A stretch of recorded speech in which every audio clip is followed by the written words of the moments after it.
Hi friends, ಈ summer ಟೈಮಲ್ಲಿ ಎಲ್ಲರೂ ಸ್ವಲ್ಪ ಟ್ಯಾನ್ ಆಗ್ತೀವಿ. ಇದನ್ನು ಯೂಸ್ ಮಾಡಿ ನೋಡಿ, ಟ್ಯಾನ್ ರಿಮೂವ್ ಆಗುತ್ತೆ. ಇದನ್ನು ಏನು ಥರ ಯೂಸ್ ಮಾಡಬೇಕು ಬನ್ನಿ ನೋಡೋಣ. ಫಸ್ಟು ಒಂದು ಬೌಲಲ್ಲಿ 1 ಟೀ ಸ್ಪೂನ್ ಶುಗರ್ ಹಾಕ್ಕೊಳ್ಳಿ. ಆಮೇಲೆ 1 ಟೀ ಸ್ಪೂನ್ ಬೇಕಿಂಗ್ ಸೋಡಾ ಹಾಕ್ಕೊಳ್ಳಿ.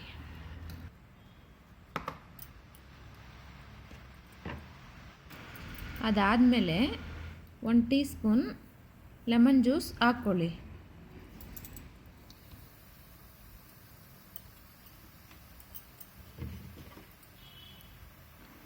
Next 1/2 tea spoon coconut oil ಹಾಕ್ಕೊಳ್ಳಿ.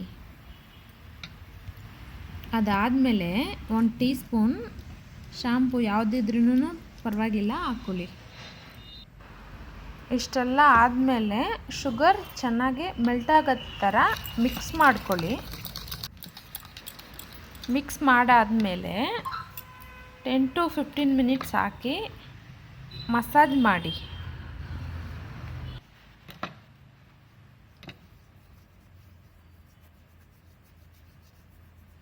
ಅದಾದಮೇಲೆ ಚೆನ್ನಾಗಿ ವಾಶ್ ಮಾಡ್ಕೊಳ್ಳಿ.